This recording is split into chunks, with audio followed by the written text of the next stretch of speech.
Hi everyone, it's time to share some information and give anyone who needs it the most important tools they can to keep themselves and family healthy. And I decided, after seeing many posts in a couple of different forums, to provide some information about homeopathics in first aid. And we know that there's a lot of confusion around what sort of medicines are appropriate for different things at the moment, and there's a lot of questions being asked, and it's really time for the people that have learnt and got the experience and can heal in different methods to be able to share that information. And I'm really grateful for the opportunity to be able to do this, because I've had so many years of integrated nutritional, naturopathic, genetic and homeopathic and energetic medicine knowledge that I've got so much to offer those that need it most now. So I decided to share or to present homeopathic first aid. It's been on my radar for a little while. I did a couple of courses, workshops in this when I first started in naturopathy, and had an innate understanding of homeopathy because of some of the experience I had.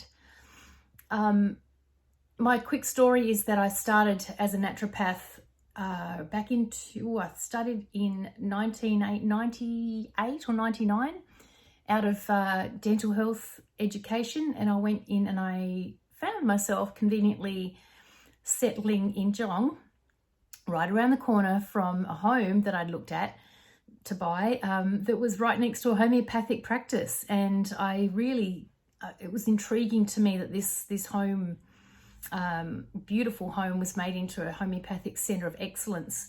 And I ended up getting a job there after I studied and got into naturopathy.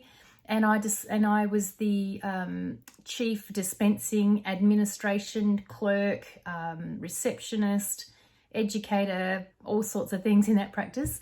And I learned a lot. So two very classical homeopaths were instigating the business, and both are now, I'm pretty sure, still working as homeopaths. One's a naturopath, nutritionist, homeopath, very, very spiritually aware.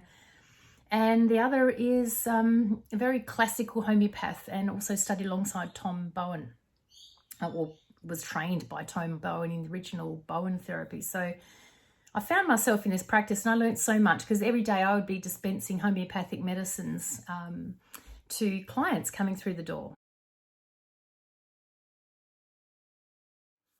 And so many people get confused when prescribing homeopathics because they're not trained in homeopathy.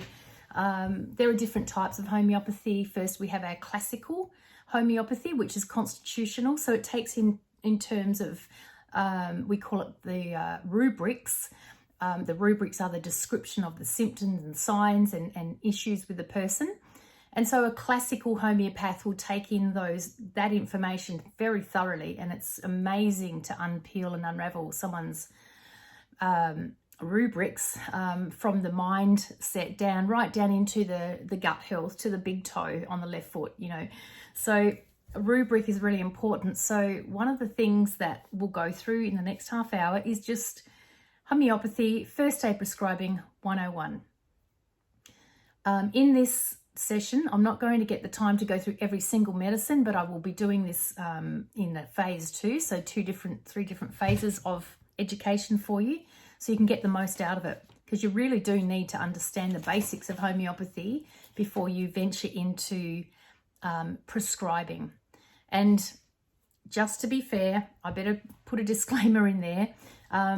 Homeopathy is one form of medicine, and any of the information you get now is well and truly not going to be taken as sole therapeutics for anyone or any person. And I implore you to seek medical advice if you have any issues that aren't comfortably being able to be maintained in your family or anyone you're prescribing to. But in saying that, first aid homeopathic medicine really can't actually cause any major concerns if you take in the general rules. And one is, you always treat the person not the disease. Number one rule, always treat the person, not the disease. Write that down. Because we are looking at the person in whole, in their totality. How are they presenting? Are they fevery? Are they cold? Are they clammy? Are they quiet? Are they loud? Are they angry? Are they irritable? Are they crying over nothing? Are they, over trifles, we call that. And so you're always treating the person in homeopathy, not the disease, just as naturopathy does as well. So the next thing we need to understand is the level of, or the different medicines. So homeopathic medicines are very safe. They're non-toxic. They can't possibly be toxic unless you're using an original tincture of a toxic substance like petrol, as a crazy example. But they can't possibly be toxic, because what happens with homeopathic medicines, when they're made, you purchase the pilules, which are at the end of the production line.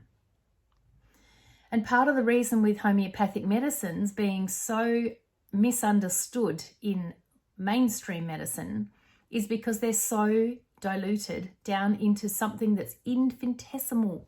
There's no way that science in its current form, the mainstream science, not the energetic or bioresonance energetic form of medicine, that can do all sorts of things, but we still don't have the capacity to measure diluted substances down to their vibrational level. And that's what homeopathics are.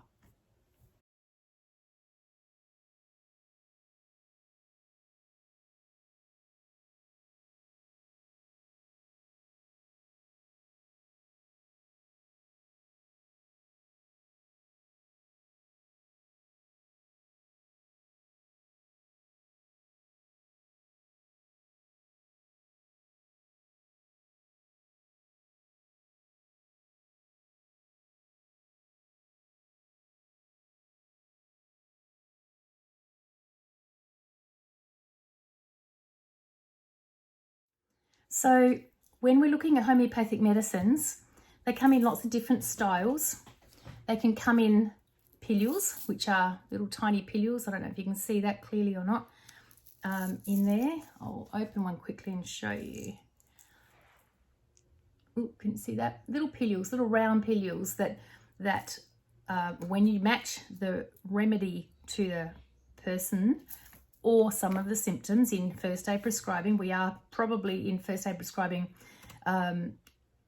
prescribing for symptoms, but we're still looking at the total picture of the person. So these little pilules, this is sepia 200C. These little pilules are usually placebo pills that have had a liquid from the tincture or the original formula dropped onto them, like so. These are drops, homeopathic drops, some of my other favourite homeopathic medicines. And one drop on a full container of placebo pills makes up one medicine. So this is sepia, as I said, 200C, awesome medicine for women with menstrual heaviness and other things amongst many. And so you can get those medicines in pilules or drops. I generally prefer the pilules because they're easier to make and then make more of when we need them. And they come in little containers or they come in bigger containers. And you guys have probably already purchased first aid kits that are already pre-made with instructions, and that's excellent. The other forms of homeopathic medicines we can get are tissue salts. You've probably all heard of those. Formulas of complexes, which means there's not just one single medicine like the sepia. There is 4 or 5 different homeopathic formulas in a formula to make something that helps with this one particularly is for menstrual cramps, muscular spasms and cramps, made specifically by Brower and an offset company of those called Heal, which is a very amazing company that's been around for many years. I'm not sure how they're going now. I know there's lots of troubles out there in naturopathic land. And then the other ones that I love are isopathic medicines. So not particularly homeopathic, but they have homeopathic dilutions of bacteria and viruses, and very important right now. So they're the different things you can get. You've probably heard of tissue salts. These are another form, tissue salts, and they are a homeopathic. These are actually more nutritional, but at very small levels. So that's that information, the different types you can get. So often we find with first aid homeopathics that it's best to have homeopathics with children. Sometimes in drops are easier, like this one here. You can just pop them under the tongue. They do have a little bit of ethanol or alcohol that preserves the medicine because they're drops and because you're exposing them to oxygen. You don't really want someone's bacteria getting on that and then going back into the bottle. With the placebo pills that have been dipped with 1 or 2 drops of the tincture at the right dilution, they're just, you put one, what's this one? I can probably take that right now. Yeah, no, I shouldn't. Just thinking about my system at the moment. I'll take something else just to show you how they work. No, don't want that one either. Hepasolf, euphrasia, don't really need that one right now. No, don't need that. So I'm not going to take any because the ones that I would normally take aren't here. But if I was going to, I'd just put one in the lid and then I'd pop it under my tongue. Like pop it in the lid so I'm not touching it, one at a time. And with children, I just tell them that they're, or my child, I just say, open it up, lift the tongue up, pop it under, and then put the container tightly back, lid back on tightly. So that's forms of homeopathic medicine. The next stage of this will be dosages and how homeopathic medicines are dosed. And so one really important thing to write down here, hopefully you've got a pen and paper with you, is that the more diluted the original homeopathic medicine is, the stronger it is in the mental symptoms or the mind symptoms. The smaller the dilution, the smaller the dilution, the stronger they are for acute symptoms that are presenting now. So, for example, most homeopathic medicines come with a number on them. So, for example, we'll call calc fluor, okay, calcium fluoride. If you had a 30C, let's go back. If you had a 5X of that, an X stands for 10th. So you'd have a very strong form of calc fluor. And you might use that with someone that's struggling to mend bones. Calc fluor is very essential for bone strength. So an X equals 1 in 10 dilution. If you have a 5X, you have a 5 in 10 dilution. So it's even smaller than a 1X. 1X is bigger, 5X is smaller. And then you go to C, which is centesimal. So you have a 1 in 100 dilution for a 30C. But if you have a 200C, you're obviously going to be diluting that medicine down further and further and further. So there's much less symptomatic relief. It's more mind, body, constitutional relief. And most of you won't have first aid prescribing kits, which I don't never give anyone them for first aid prescribing, over a 30C. It would be a bit silly to have that because you can actually bring about or prove, it's called prove, the problem that you started with. So most of you will have either X's or C's. So when you're prescribing homeopathic medicines to someone, a child, for example, or yourself, you will make sure that your dose is relevant to the symptoms and that the frequency of dosing it is also relevant to the symptoms. So that brings us to the next level of discussion, the frequency of homeopathic medicines. How often do you give them? So if you had someone with a headache, that was the rubrics of that, the symptoms of that would be throbbing, sharp pain, as if it's pounding, like they might describe their headache as going like this. and it came on suddenly, and they were red and hot and it was throbbing, then you would potentially give them belladonna, if that's in your first aid kit, where it should be. And if you gave them one single dose of the 30C, and within half an hour symptoms were still there, you'd give them another dose. And if after an hour it was still there, you'd give another dose. So what you're doing is you're providing a more frequent pattern of that particular medicine that suits that particular rubric, the throbbing, headache that's hot, red sort of feeling. Does that make sense?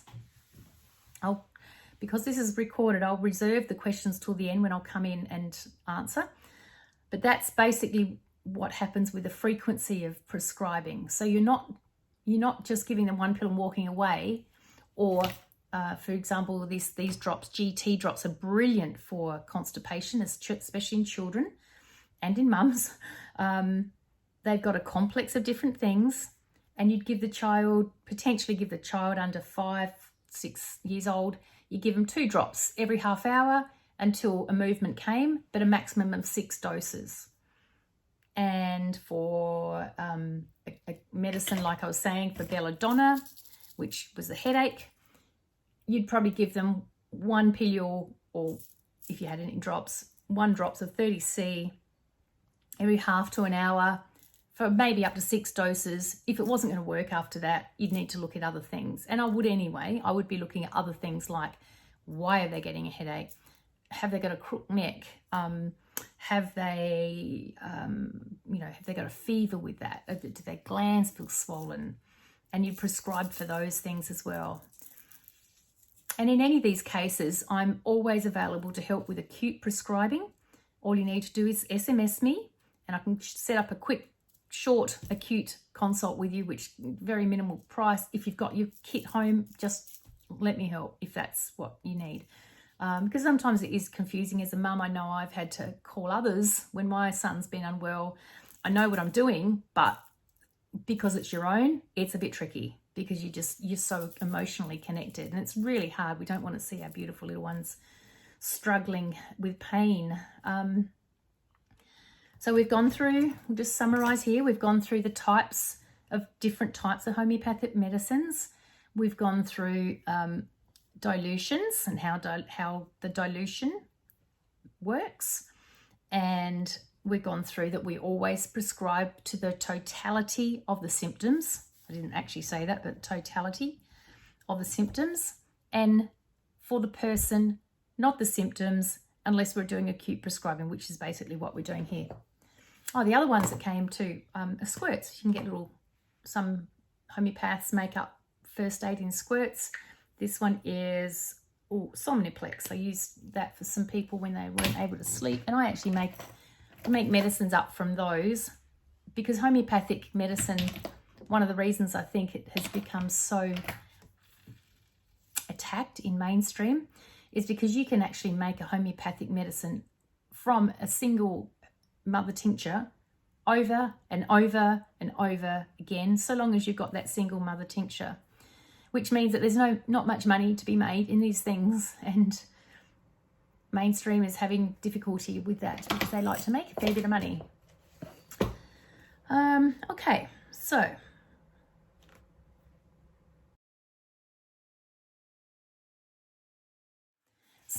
the next part of this will be talking about the different medicines, just very briefly, because there's so many different ones in first aid kits.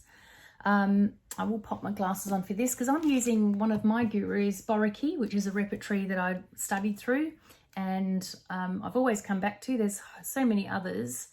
Well, there's so many different types of repertories and materia medicas. So a materia medica is an old-fashioned book with usually published in India or somewhere like that, where homeopathics are used in mainstream hospitals. Amazing. And so when you're looking at a materia medica, which you probably won't have unless you can grab hold of one, and you're looking at first of all, the name of the medicine. So this one is arsenic and album, or Ars Alb. Ars Alb is a very profound remedy that acts on every organ and every tissue. think of arsenic. So arsenic trioxide is actually arsenicum album. And if you used, you know, a tablespoon of ars alb in its raw form, you'd be dead, because it causes all of the body parts to become very weak, it causes internal bleeding, etc., etc. So it's really not a nice thing to, it's actually poisonous. So when you're using as homeopathic medicine, a 30C of ars alb or a possibly a 1 millesimal, which is a fine dilution, very tiny amount, you'd be looking at treating the mind in those sorts of doses or dilutions. But what we're talking about is something that works on the system when it's really prostrated. So when we're reading a materia medica, or you've got your repertory that's come with your first aid kits. If no one has a first aid, or if you want a first aid kit, let me know and I'll make sure I get you the right one, or I'll make them up specifically from the medicines that I use and see used most in my clinic with mums and dads, kids. So when you're looking at these, you're looking at, does a symptom picture become quite profound when you read it? And the more things that point towards that particular medicine, big tick of approval. So you wouldn't, for example, with arsenicum album, where they have great exhaustion even after the slightest exertion, you wouldn't use ars alb for someone who is jumping off the roof because they're, you know, so excited about something, but they're getting really hot and clammy and sticky. But you'd use ars alb where there was great prostration, lots of exhaustion. Oh, woe is me, I can't get out of bed. I feel better if I'm by the seaside, and I've got lots of fear and worry over why I'm so sick or not feeling so well. Its major effect is that it actually breaks down the blood, and it causes lots of heat. So, I mean, that's in its worst form, but there's lots of other rubrics that work well with ars alb. It's probably not the best one to start with because it's quite morbid when you look at this. So when they first started homeopathy, when Hahnemann was first investigating, and some of the great homeopaths of our era, or of our existence, what they would do is they would use medicines on healthy subjects. Oh, funny that, isn't it? That we're doing this again, but we're actually testing in the public with things that aren't so healthy. So when we're going through homeopathic medicine, proving back in those days when they were being understood, they would give ars alb in a 30C or even a smaller dilution, maybe a 10x or something like that, which was more, probably not toxic, but more like the original. And they would give that dose until it brought about in a healthy subject the symptom picture. And then every single symptom picture was written down in a materia medica. And all different authors of homeopathics have different sorts of ways of writing rubrics, and so they do get a bit tricky. Some other medicines in my first aid kit include arnica, just briefly, bruising, swelling, muscle pains, that sort of thing, you know, strain of muscle pain, sometimes in bone healing and in bruising, easy bruising. If someone's broken their leg or something like that and they're not healing, they're getting swollen and red and sore and the muscles are just, you know, really crampy. Leadum, which is really good for needle stick and or sharp pointing objects that go in, like bee stings and things like that. Belladonna we talked about before. I use ars alb a fair bit. Phosphorus is a great medicine for burning, for heat, for fever. Really good at first sign of fever. Nat phos, similar, but nat phos is a little bit different. It's sodium phosphate, so the cells work a bit differently with that. Chamomilla, you might have heard of chamomilla in Walida. They use a chamomilla toothpaste or chamomilla medicines for children with teething issues, for pain of teething. Pulsatilla, beautiful medicine. I love it. We explain pulsatilla as a weathercock of all medicines. So A pulsatilla constitutional type can be fair 1 minute and then bawling and crying the next, and mad and angry and then happy. So a bit like Melbourne's weather, the weather cockapoo medicines. Sepia I use a fair bit of with women who have deep feelings of all gone down there when they're having their period or menstrual cycle, and they just feel like they're just going to lose everything through their